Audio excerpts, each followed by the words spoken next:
Welcome back to red TV. కాశ్మీరులోయ రక్తపాతం అవ్వబోతుందా? ఇప్పుడు వర్షం పడుతున్నట్టు మనకు తెలుస్తుంది. 2-3 రోజుల్లో భారీ ఉగ్రదాడికి తర్వాత మిలిటరీ సహకారంతోనే ఉగ్రవాదులు మెజైల్స్ వేయడానికి సిద్ధపడిపోయారా? కాశ్మీరే ఉగ్రవాదులకు టార్గెట్ ఎందుకు అవుతుంది? గడిచిన 10 ఏళ్ల నుంచి అంతగా దాడులు లేవు. కొన్ని లైట్గా అయినాయి కాబట్టి దాని మీద మనం రిటాలియేట్ కూడా చేసాం పాకిస్తాన్ మీద. కాకుంటే ఈసారి కొంచెం ఎఫెక్టివ్గా చాలా దారుణ పరిస్థితులు ఎదుర్కోవాలని అర్థమయ్యి ఇండియన్ ఆర్మీ రెడీ అయిపోయినది. వాళ్ళు టార్గెట్ చేసింది ఉగ్రవాదులు, పాక్ ఆర్మీ వేరు కాదు, రెండు ఒకటే. వాళ్ళు టార్గెట్ చేసింది ఎవరిని? సిఆర్పిఎఫ్ని. తర్వాత లోకల్లో ఉన్న మిలిటరీ కమాండర్సు లేదా మిలిటరీ ఆపరేషన్స్ చేసే వాళ్ళు ఎవరెవరైతే ఉన్నారో వీళ్ళ వల్ల అంత ఫ్రీ హ్యాండ్ అనేది కాశ్మీర్లో లేదు. దాన్ని క్లియర్ చేసుకొని అలాంటి సిచ్యువేషన్ తీసుకురావడం కోసమే భయంకరమైన యుద్ధానికి అది ప్రారంభించబోతోంది. శ్రీరామనవమి కావచ్చు, శ్రీరామనవమి నెక్స్ట్ డే కావచ్చు, ఆ తర్వాత ఇంకో నెక్స్ట్ డే కావచ్చు, 2-3 రోజుల్లో తప్పకుండా ఏదో ఒకటి చేయాలన్నట్టు పాకిస్తాన్ అనుకుంటున్నట్టు, దానికి ప్లాన్ చేస్తున్నట్టు, గ్రౌండ్ ప్రిపేర్ చేస్తూ ట్రయల్స్ చేస్తూ కాశ్మీర్ లోయలోకి వ్యాలీలోకి చొప్పించడానికి ప్రయత్నిస్తున్నట్టు మన ఐబీ ఇండియాకి సంబంధించిన ఇంటెలిజెన్స్ బ్యూరో గవర్నమెంట్కు ఇచ్చింది. ఈసారి ఫైరింగ్ కాదండి, ఫైరింగ్ వాళ్ళ వల్ల కావట్లే. ఎందుకంటే మన మిలిటరీ పోస్టులు అన్ని హైట్స్లో ఉన్నాయి. తర్వాత మనకు డ్రోన్లు వచ్చింది, తర్వాత శాటిలైట్ అబ్జర్వేషన్ ఎక్కువ ఉంది. బార్డర్ నుంచి బఫర్ జోన్లోకి వచ్చినా కొంచెం దూరం వచ్చినా మనల్ని ఈజీగా మన వాళ్ళు ఐడెంటిఫై చేసి టెర్రరిస్టులు వాళ్ళు అటాక్ చేస్తున్నారు. సో ఇది కాకుండా దూరం నుంచి బ్లాస్టింగ్స్ ప్లాన్ చేస్తారు. ఏదో ఒక పెద్ద బ్లాస్టింగ్ ప్లాన్ చేసి ఒకేసారి ఒక 4-5 చోట్ల బ్లాస్టింగ్ చేసి ఆ స్మోక్లో, ఆ టెన్షన్లో, ఆ వైబ్రేటెడ్ సిచ్యువేషన్ని యూజ్ చేసుకొని ఇంకా ఎక్కువ దాడులు చేయాలని ఉగ్రవాదులు పన్నాగం పడుతున్నట్టు తెలుస్తోంది. ఒకవేళ ఇదే జరిగితే పాకిస్తాన్ మనం మర్చిపోవాల్సిందే. ఎందుకంటే పాకిస్తాన్ని ఇరాన్ వదలదు, పాకిస్తాన్ని ఇండియా అసలు వదలదు. ఇదే యుద్ధం అదురుని చూసి ఎక్కడి నుంచి జొప్పించి ప్రజల్ని ఇబ్బంది పెట్టాలని, యుద్ధం చేయాలని చూస్తే మాత్రం అది ఎదుర్కోపోయే విపత్కర పరిస్థితులు మామూలుగా కాదు. అసలు పాకిస్తాన్ ఇన్నాళ్ళు ఉండేదే కాదు. కాకపోతే పాకిస్తాన్లో ఉన్న సివిలైజేషన్ కోసం ఆలోచిస్తున్నాం. పౌరులు ఎవరైతే ఉన్నారో, సాధారణ జనం ఉన్నారో, వాళ్ళను ఇబ్బంది పెట్టకుండా, వాళ్ళ ప్రాణం పోకుండా, వాళ్ళకి ప్రాణ నష్టం జరగకుండా యుద్ధం చేసే ఆలోచన, మిలిటరీతో యుద్ధం చేసే ఆలోచన కాకుండా మనకు టెర్రరిస్టులతో యుద్ధం చేసే ఆలోచన ఉంది ఇండియా. కాబట్టి పాకిస్తాన్ ఇన్ని రోజులు బతుకుతుంది. నిజంగా మిలిటరీతో యుద్ధం చేయాలని పాకిస్తాన్తో ఇండియా అనుకుంటే పాక్ పని ఎప్పుడో అయిపోయేది. సో ఇలాంటి పరిస్థితులు మనం ఎదుర్కోవడానికి ఇండియా ఆర్మీ సిద్ధంగా ఉంది. అందరూ రెడ్ అలర్ట్లో ఉన్నారు. వెపన్స్ అన్ని రెడీ చేసుకుంటున్నారు, వెహికల్స్ అన్ని రెడీ చేసుకుంటున్నారు.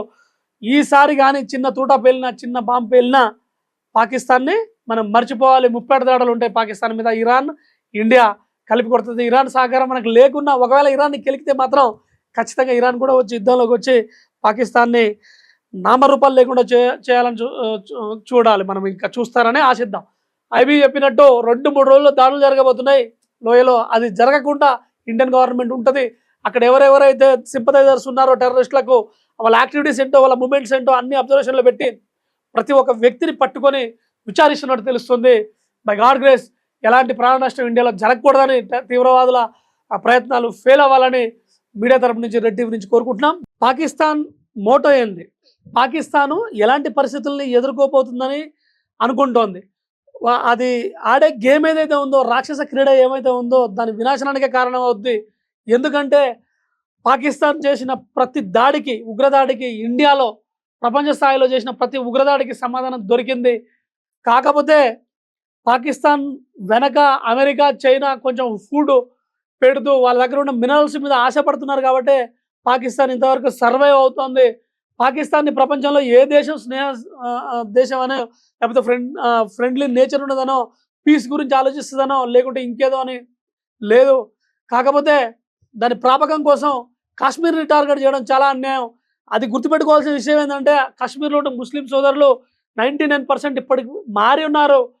వాళ్ళు ఎట్టి పరిస్థితుల్లో యుద్ధానికి సహకరించే అవకాశం లేదు. ఎందుకంటే యుద్ధంకి వెళ్ళి ఈ గెరిల్లా వార్లు చేసి, ఎవరో ఏదో చెప్తే గుడ్డిగా నమ్మి తీవ్రవాద దాడులు చేసి వాళ్ళ కుటుంబాలు, వాళ్ళ వంశాలు ఎలా ఖరాబ్ అయిపోయినాయో వాళ్ళకి తెలుసు. పీస్తోని, ఎడ్యుకేషన్తోని, ఓ స్పోర్ట్స్ ఆస్పెక్ట్తోని, తర్వాత ఓ ట్రైనింగ్తోని పీస్ఫుల్గా, నీట్గా, ప్రశాంతంగా బ్రతికే జీవితాన్ని వాళ్ళు కోరుకుంటున్నారు. ఉన్న ఒకరిద్దరిని ఆసరా చేసుకొని ఈ కాశ్మీర్ దాడులకు తెగబడుతున్నట్టు తెలుస్తోంది. జమ్మూలో కూడా టార్గెట్ చేసినట్టు తెలుస్తోంది. కాకపోతే లోకల్ నుంచి ఎవరు ఇంతకు ముందులా సహకరించట్లే. ఇంతకుముందు ఇండియాలో ఉన్న కాశ్మీర్ సోదరులు కొంతవరకు వాళ్ళ ఎమ్మటి ఉన్న వాళ్ళు ఎవరో ఒకరు చెప్తే వినేది, కానీ ఇప్పుడు వాళ్ళు వినడం లేదు. ఎందుకంటే గ్లోబల్ సినారియో, యుద్ధం ఏంది, పాకిస్తాన్ ఏంది, దాని ఆలోచనలు ఏంది, పాకిస్తాన్తో ఉంటే మనకు వచ్చే నష్టం ఏంది, పాకిస్తాన్తో మనం ఫైట్ చేస్తే మనం పోగొట్టుకునే ప్రాణాల విలువ ఎంత, మన కుటుంబ వ్యవస్థ ఏంది, ఇవన్నీ తెలుసుకొని జనాలు చాలా క్లియర్గా రియలైజ్ అయి ఉన్నారు. మంచి మంచి వ్యాపారాలు చేసుకుంటూ ప్రశాంతంగా బతుకుతూ వెళ్ళిపోతున్న జీవితంలోకి లాస్ట్ ఇయర్ ఏప్రిల్లో పహల్గామ్ దాడులు నిర్దాక్షిణ్యంగా చేసి అన్యాయంగా చేశారు. దానికి ప్రతిఫలం వాళ్ళు అనుభవించారు, ఇంకా అనుభవించాల్సి ఉంది. మళ్ళీ ఇలాంటి దాడులు జరగకుండా ఉండాలని మనం అవకాశం ఇచ్చాం, యుద్ధం చేయవు అని వదిలేసాం. అయ్యా బాబు అని ఇండియా కాళ్ళు పట్టుకుంటే పాకిస్తాన్ పోనీలే అని వదిలేసాం. పాకిస్తాన్ని అటాక్ చేయకుండా, పాకిస్తాన్ని సర్వనాశనం చేయకుండా వదిలేసాం. ఎందుకంటే అసలు యుద్ధం చేయకూడదు, ఇది యుగం కాదు అంటే this is not year of war అని మోదీ గారు చెప్పి మనమే యుద్ధం చేస్తే బాగుండదని చెప్పి దాన్ని అయ్యో పాపని వదిలేస్తే బతికిపోయిన పాకిస్తాన్ మళ్ళీ దాడులకు తెగబడితే, అది కాశ్మీర్ని, జమ్మూని టార్గెట్ చేసిన, పంజాబ్ అమృత్సర్ని టార్గెట్ చేసిన, ఢిల్లీ బాంబేని టార్గెట్ చేసిన, జరగబోయే పరిస్థితులు, ఎదుర్కోబోయే మన యుద్ధ దాడులు, ఇండియా నుంచి పాకిస్తాన్ మీద పడే మిసైల్ని ఆపడానికి పాకిస్తాన్ తరతరాలు కాదు, వాళ్ళు ఎక్స్ మిలిటరీ కాదు, ప్రజెంట్ మిలిటరీ కాదు, ఇంకెవరు కూడా కాదు. అలాంటివి జరగకుండా మన ఐబీ ఇండియన్ డిఫెన్స్ వాళ్ళు గవర్నమెంట్ మంచి పాలసీలు తీసుకొని పని బాగా చేస్తారని ఆశిద్దాం. That's all for now. Thanks for watching red TV.